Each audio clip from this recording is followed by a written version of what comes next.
Good morning students, welcome back to video lecture sessions. कैसे हैं आप लोग? हम बात कर रहे हैं चैप्टर नंबर 2 स्टैंडर्ड 6 की, राइट। फूड की बात कर रहे हैं।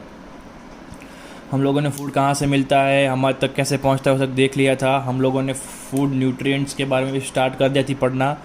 हम लोगों ने देख लिया था कार्बोहाइड्रेट्स और फैट्स। 5 न्यूट्रिएंट्स होते हैं: कार्बोहाइड्रेट्स, फैट्स, प्रोटीन्स, विटामिन्स और मिनरल्स। तो आज हम क्या करने वाले हैं, प्रोटीन्स पढ़ने वाले हैं और विटामिन्स पढ़ने वाले हैं। कार्बोहाइड्रेट्स और फैट्स हमने देख लिया था कि वो किसके बने होते हैं, कार्बन, हाइड्रोजन और ऑक्सीजन के, राइट। हमें वो कहाँ से मिलते हैं, प्लांट्स और एनिमल्स में से मिलते हैं। हमने उनके सोर्स भी देख लिए थे। वो हमारी बॉडी में स्टोर किस फॉर्म में होता है वो भी हमने देख लिए थे। वो स्टोर होते हैं in the form of fats. हमारी बॉडी में कभी भी कार्बोहाइड्रेट स्टोर होता नहीं है। ये सब चीज़ें हमने प्रीवियस वीडियो लेक्चर में डिस्कस कर लिया था। अब हम बात करेंगे हमारे नेक्स्ट न्यूट्रिएंट्स की, जो कि है प्रोटीन्स, विटामिन्स और मिनरल्स। तो प्रोटीन स्टार्ट करते हैं। तो proteins consist nitrogen along with carbon, oxygen and hydrogen. अब आगे हमने देखा था कि फैट्स और कार्बोहाइड्रेट्स जो है वो किसके बने होते हैं, सिर्फ और सिर्फ कार्बन, ऑक्सीजन और हाइड्रोजन के। बट यहाँ पर प्रोटीन्स जो है वो एक और चीज़ ऐड करता है उसके अंदर, वो है nitrogen. They are needed to make new cells. अब हमारी बॉडी में कार्बोहाइड्रेट एनर्जी के लिए था, फैट्स जो है वो भी एनर्जी के लिए था। इंस्टेंट एनर्जी के लिए हम ग्लूकोज पीते थे, जो कि स्टार्च है, राइट, शुगर है, वो कार्बोहाइड्रेट है, राइट। लेकिन अब हमारी बॉडी में जब नए सेल्स बनाने होते हैं हमको, सेल्स आपको पता है हम लोगों ने क्या है बात की है प्रीवियस वीडियोस में कि सेल्स जो है स्ट्रक्चर यूनिट ऑफ लाइफ छोटा छोटा होता है। बहुत सारे सेल्स मिक्स होकर क्या बनते हैं, टिश्यू बनता है। ये सब अब आगे भी पढ़ेंगे नेक्स्ट चैप्टर्स, जब नेक्स्ट स्टैंडर्ड में आप जाएंगे या फिर इसी स्टैंडर्ड में आगे के चैप्टर्स में आपको आएगा सेल्स के बारे में डीप में। तो ये जो प्रोटीन्स है वो सेल बनाने के लिए क्या होता है, बहुत इंपॉर्टेंट होता है। They are needed to build and repair tissues. अब प्रोटीन जो है वो सेल तो बनाता ही है, बट टिश्यूज़ भी वो नया बनाता है और रिपेयर करता है। मान लो कि आप कहीं से गिर गए हो और आपको चोट लगी है, तो उस चोट को भरने के लिए, वो जो आपके मसल्स टूट गए हैं, आपको खून निकला है, फट गई है चमड़ी, तो उसे भी, स्किन को भी सिलने के लिए या फिर उसे वापस से ठीक होने के लिए जो चाहिए हमारी बॉडी को, उसे बोलते हैं प्रोटीन्स, राइट।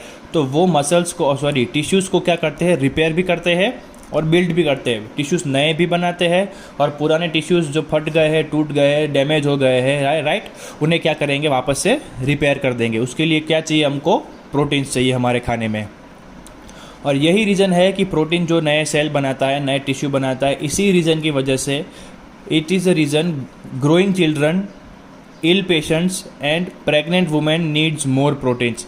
अब जो बच्चे बढ़ रहे होते हैं, राइट, छोटे बच्चे, वो धीरे धीरे साल भर साल क्या होते हैं, बड़े होते जा रहे हैं। तो ये जो बढ़ते बच्चे हैं, ग्रोइंग स्टूडेंट्स, जो छोटे बच्चे हैं अभी, वो बड़े होंगे तो वो ठीक से ग्रो हो पाए, उनकी बॉडी जो है वो ठीक से ग्रो हो पाए, उनकी बॉडी में न्यूट्रिएंट्स की मात्रा कम ना हो, कोई भी डिफेक्ट ना रह जाए, वो चलने में कभी टेढ़े मेढ़े ना चले, उनके बाल जो है वो ठीक से ग्रो हो, उनकी स्किन की कलर जो है वो ठीक से हो, राइट। ये सारी चीज़ें जो है वो ग्रोइंग में आती है। तो ये जो बच्चे होते हैं, जो ग्रोइंग बच्चे होते हैं, उन्हें ठीक से ग्रो होने के लिए क्या चाहिए, दे नीड प्रोटीन्स। फिर जब कोई पेशेंट होता है, कोई हॉस्पिटल में बीमार दाखिल होता है, तो डॉक्टर उसे भी क्या सलाह देता है कि आप ऐसा खाना खाइए जिसमें क्या होता है, प्रोटीन्स की मात्रा काफ़ी हो। और प्रेग्नेंट वुमेन्स, जो गर्भवती महिलाएं होती है, उनके पेट के अंदर भी छोटा बच्चा होता है, तो वो खुद भी वो अपनी माँ के अंदर से ही क्या करता है, सारे न्यूट्रिएंट्स को एब्जॉर्ब करता है। तो दोनों के लिए क्या होता है, प्रोटीन्स की मात्रा ज़्यादा लेने की ज़रूरत होती है, क्योंकि मदर जितना इंटेक करेगी उतना ही अंदर बच्चे को मिलेगा। तो प्रेग्नेंट वुमेन्स को भी क्या सलाह दी जाती है कि वो जितना हो सके उतना ज़्यादा प्रोटीन इंटेक करें। उसके अलावा our hair, nail, skin and muscles are made up of proteins. हमारे बाल, हमारे नाखून, हमारी चमड़ी और हमारे मसल्स, ये सारी चीज़ें किसकी बनी होती है, प्रोटीन्स की बनी होती है, राइट। आपके नाखून जो आप काट के ग्रो होते हैं, वापस से बढ़ जाते हैं, तो किसकी वजह से बढ़ते हैं, प्रोटीन की वजह से बढ़ते हैं। विंटर में आपकी स्किन उखड़ जाती है, कहीं कहीं से ड्राई हो जाती है, फिर वहीं पर नई स्किन आ जाती है, तो वो किसकी वजह से आती है, प्रोटीन्स की वजह से आती है। आपने बाल कटवा लिए या फिर आपके बाल टूट रहे हैं, तो टूटे हुए बाल की जगह पर नए बाल आ जाते हैं, वो किसकी वजह से आते हैं, प्रोटीन्स की वजह से आते हैं। और ये लोग जो जिम में जाते हैं बॉडी बनाने के लिए, वो एक प्रोटीन का डब्बा लेके आते हैं, जो दूध में मिक्स करके खाते हैं, जैसे प्रोटीन्स बोलते हैं, राइट। वो डब्बे के अंदर पाउडर होता है, वो क्या होता है, प्रोटीन ही होता है। तो हमारी बॉडी में प्रोटीन जो है वो काफ़ी इंपॉर्टेंट न्यूट्रिएंट है।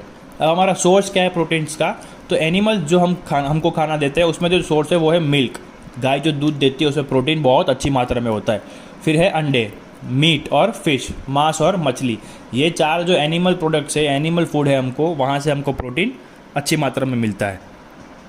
अब हम बात करते हैं प्लांट सोर्स की, तो पल्सेस यानी कठोर में प्रोटीन बहुत सारी मात्रा में होता है। इट इज इन क्या बोलते हैं, एम्पल अमाउंट, राइट, बहुत ज़्यादा अमाउंट में हमारे खाने में प्रोटीन्स होता है। किसमें? पल्सेस यानी कठोर, कॉर्न यानी आपको पता है मकई, व्हीट यानी आपको पता है गेहूँ, और नट्स यानी ग्राउंड नट, मूंगफली। इन सारे में खाने में क्या होता है, प्रोटीन्स अच्छी मात्रा में होता है।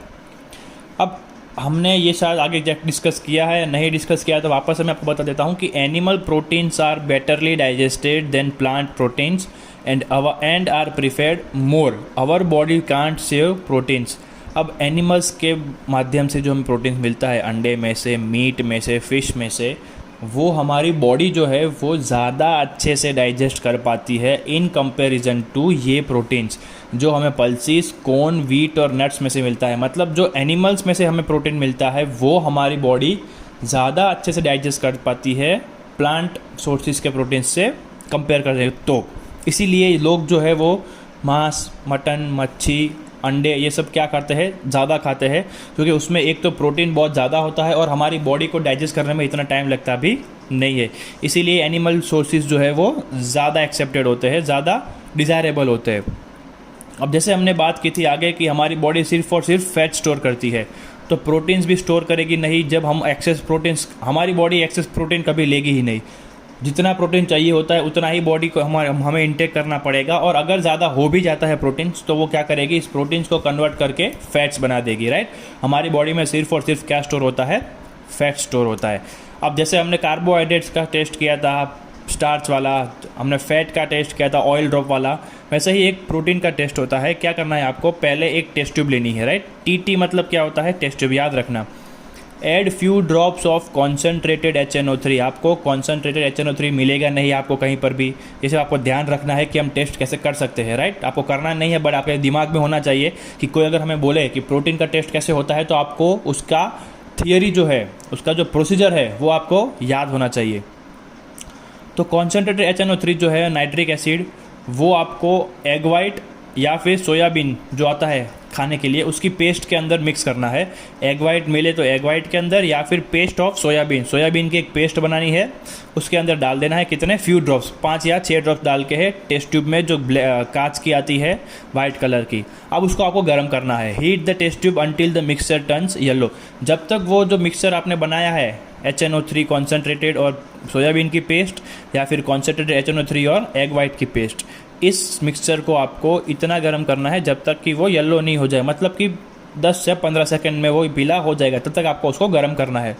फिर क्या करना है, take the mixture out in a beaker, फिर आपको उस टेस्ट ट्यूब में से उस मिक्सचर को निकाल के, उस येलो कलर के मिक्सचर को निकाल के एक बीकर में डालना है, मतलब एक दूसरे कंटेनर में निकालना है। फिर कुछ ड्रॉप्स आपको ऐड करना है अमोनियम हाइड्रोक्साइड। अमोनियम हाइड्रोक्साइड भी केमिकल है, अभी आपको पता ना चल रहा हो नाम, ये कॉन्सेंट्रेटेड HNO3 क्या होता है, अमोनियम हाइड्रोक्साइड क्या होता है, कोई बात नहीं, आगे जब 7th 8th में जाएंगे तो केमिस्ट्री बहुत डिटेल में आएगी, तब आप समझ जाएंगे। अभी सिर्फ नाम याद रखिए, अमोनियम हाइड्रोक्साइड, राइट। वो आपको टेस्ट ट्यूब में डालना है। फिर क्या होगा, जो ये येलो कलर था, आप जब अमोनियम हाइड्रोक्साइड डालेंगे तो वो कलर चेंज हो जाएगा वायोलेट में। अगर कलर वायोलेट में चेंज होता है मतलब कि उस खाने में क्या प्रेजेंट है, प्रोटीन प्रेजेंट है। मतलब कि आपने जो सोयाबीन की पेस्ट ली है उस खाने में प्रोटीन है, या फिर आपने एग वाइट लिया है तो उस खाने के अंदर प्रोटीन है, राइट। अगर कलर वायोलेट नहीं होता है तो मतलब कि हमारे खाने में प्रोटीन है नहीं, यहाँ पर प्रोटीन्स ख़त्म होता है। अब हम आगे बढ़ते हैं, हमारे नेक्स्ट न्यूट्रिएंट चौथा जो है विटामिन्स। तो बच्चों विटामिन हमारा नेक्स्ट मिनरल न्यूट्रिएंट है, वो क्या होता है देख लेते हैं। Our body can't produce vitamins and it is needed in small quantity. एक तो हमारी बॉडी कोई भी न्यूट्रिएंट पैदा कर पाती नहीं है, इसीलिए हम हमारा खाने के लिए किस पे डिपेंडेंट रहते हैं, प्लांट्स के ऊपर डिपेंडेंट रहते हैं, क्योंकि प्लांट जो है वो सारे के सारे न्यूट्रिएंट्स बना लेती है। तो हमारी बॉडी विटामिन्स नहीं बना पाती है, बट हमारी बॉडी को विटामिन चाहिए भी कितनी क्वांटिटी में, स्मॉल क्वांटिटी, मतलब छोटी मात्रा में चाहिए। तो इसका मतलब ये नहीं कि आप छोटी मात्रा में है तो अगर नहीं भी लेंगे तो चलेगा, नहीं। अब आपको देखेंगे आगे कि अगर हमारी बॉडी में छोटी मात्रा में भी अगर विटामिन नहीं होते हैं तो क्या होता है। But if our food lacks vitamin we may fall ill. अब हमारी खाने में जब विटामिन नहीं होगा तो हम बीमार पड़ सकते हैं, और वो सब बीमारियां मैं आपको आगे बताता हूँ कितनी भयानक हो सकती है। People were unaware about vitamin till early 1900s। अब कार्बोहाइड्रेट्स, फैट्स, मिनरल्स और प्रोटीन्स के बारे में लोगों को बहुत पहले से पता था, राइट। लेकिन विटामिन के बारे में लोगों को बहुत बाद में पता चला, मतलब कि जब 1901 की सेंचुरी स्टार्ट हो गई थी, राइट, 1901, 1902, तब जब साइंटिस्ट लोग एक्सपेरिमेंट्स कर रहे थे तब इन्हें पता चला कि विटामिन भी हमारे खाने में होता है, and it is the most essential thing in our food. But later study proved that they are important for our survival. जब तक एक्सपेरिमेंट्स नहीं हुए थे, शोध नहीं हुई थी, तब तक किसी को पता नहीं था कि विटामिन जैसे कुछ चीज़ होती है। लेकिन जब पता चला तो उनको ये पता चला कि विटामिन जो है वो हमारी बॉडी के लिए भले चाहिए स्मॉल क्वांटिटी में, बट इट इज़ एसेंशियल। हमारे खाने में विटामिन होने ही चाहिए। अब they are named in 2 ways. देखो, जब पहले विटामिन की शोध हुई थी 1900s और उसके बाद में, तब उनको कोई केमिकल नेम दिया गया नहीं था, राइट। तब क्योंकि साइंस जो है वो इतना आगे नहीं था, तो वो लोग क्या करते थे, वो लोग उसे नाम देते थे इंग्लिश अल्फ़ाबेट्स में, राइट। पहला है उन्हें केमिकल नाम देते थे, जैसे मैंने आगे HNO3 लिखा है तो उसका नाम है नाइट्रिक एसिड, लेकिन NIC नाइट्रिक ACID एसिड आपको पूरा लिखना पड़ेगा। और दूसरा है आप उसको सिंबल डाल दो HNO3। तो यहाँ पर भी क्या होता है, एक होता है केमिकल नेम जो आप आगे बढ़ के पढ़ेंगे, और दूसरा होता है इंग्लिश अल्फ़ाबेट्स। आपको पता है विटामिन A, विटामिन B, आपने नाम बहुत बार सुना है, तो वही होता है। देखा, vitamin A, B, C continue होता है, राइट। तो वो क्या यूज़ करते हैं, इंग्लिश अल्फ़ाबेट्स। तो 2 मेथड हो गई, पहला है केमिकल नेम और दूसरा है इंग्लिश अल्फ़ाबेट्स नेम। अब विटामिन के जिस प्रकार से 2 नाम है, उसी प्रकार से विटामिन को 2 अलग अलग कैटेगरी में डिवाइड किया गया है। कौन कौन से, एक जो पानी में सॉल्युबल है, मतलब कि H2O यानी वाटर, तो जो पानी में घुल जाते हैं, मिक्स हो जाते हैं नमक की तरह। नमक पानी में मिक्स हो जाता है, हमको पता नहीं चलता है कि पानी नमक वाला है या नहीं, आप टेस्ट करोगे बाद ही पता चलेगा। तो विटामिन भी कुछ ऐसे ही होते हैं, वो पानी में, जो पानी में मिक्स हो जाए वो अलग, और जो फैट्स के अंदर मिक्स हो जाए वो अलग। ये उसकी 2 कैटेगरी है। अब तक जितनी स्टडीज़ हुई है साइंस में, बहुत सारी स्टडीज़ हो गई है, बहुत सारे केमिकल नेम दिए चुके हैं विटामिन को। तो अब तक हमें 20 विटामिन के नाम मिले हैं। कौन कौन से है वो, A, B कॉम्प्लेक्स, मतलब कि B का पूरा एक अलग से चेन है जो मैं आपको आगे बताता हूँ। Vitamin A, B, C, D, E and K, right. ये हमारे बॉडी के मेजर 6 विटामिन है। 20 है बट मेजर कौन से है, ये 6 है। अब ये बी कॉम्प्लेक्स क्या है, तो बी कॉम्प्लेक्स है B1, B2, B6 और B12। ये चारों चार किसके अंदर आते हैं, बी कॉम्प्लेक्स के अंदर आते हैं, इसीलिए उसको कॉम्प्लेक्स बोला गया है, बी नहीं बोला है, क्योंकि बी अकेला नहीं है, उसके अंदर 4 अलग अलग विटामिन है। B1 भी है, B2 भी है, B6 भी है और B12 भी है। Each one of them plays vital role in proper functioning of the body. अब ये हर एक विटामिन का एक अलग अलग फंक्शन होता है जो हमारी बॉडी में वो प्ले करता है, ताकि हमारी बॉडी जो है वो ठीक से चल पाए। अब वो कौन से फंक्शन है, हमें विटामिन कहाँ से मिलता है, विटामिन अगर नहीं होगा तो हमारी बॉडी में कितनी बीमारियां हो सकती है, वो सब आपको टेबल नंबर 2.3 में दिया हुआ है PDF में। आज के आपके आगे के जो मैं आपको होमवर्क बताऊंगा उसमें ये चीज़ है। तो जब आप उस होमवर्क को करेंगे तब आपको पता चलेगा कि विटामिन जो है वो कितने हमारे लिए इंपॉर्टेंट है। पहला है राइट अबाउट प्रोटीन्स। आगे जो प्रोटीन्स का हमने पढ़ा वो पूरा लिखना है। आपको टेस्ट प्रोटीन का नहीं लिखना है, वो आपका नेक्स्ट क्वेश्चन है, डिस्क्राइब टेस्ट फॉर प्रोटीन्स। तो आगे के पेज पर 2 टॉपिक है, पहला है प्रोटीन्स जो आपको फर्स्ट क्वेश्चन में लिखना है, और टेस्ट फॉर प्रोटीन जो नीचे लिखा गया है वो आपका सेकंड क्वेश्चन का आंसर है। तीसरा है राइट अबाउट विटामिन, तो आपको विटामिन के बारे में लिखना है पूरा। फिर देखो ये 2 जो होमवर्क है 4th और 5th क्वेश्चन वो आपको PDF में से करना है। Write down various illness caused by deficiency of vitamin. अब आप जब टेबल नंबर 2.3 खोलोगे आपकी टेक्स्ट बुक आपकी PDF का, तब आपको एक टेबल दिया हुआ है, उसमें आपको 4 कॉलम है, 1 2 3 4। पहला है विटामिन के नाम A B C D E K। फिर आपको उसके सोर्स दिए हुए हैं कि उस कौन कौन से खाने में मिलते हैं। फिर आपको दिया हुआ है कि वो बॉडी में कौन कौन से काम करते हैं, उसका फंक्शन दिया हुआ है। और फिर आपको दिया हुआ है कि उसको नहीं खाएंगे तो आपको क्या बीमारी होगी। तो आपको 4th क्वेश्चन में क्या लिखना है, पहला कॉलम लिखना है, मतलब कि vitamin A B C D E K का नाम लिखना है, और डायरेक्टली 4th कॉलम लिखना है कि अगर उसे नहीं खाएंगे तो हमें इलनेस कौन सी होगी, हम बीमार कैसे पड़ेंगे। बीच के 2 कॉलम लिखने नहीं है 4th क्वेश्चन में। अब 5th क्वेश्चन की बात करते हैं। Write down source of each vitamin in table format.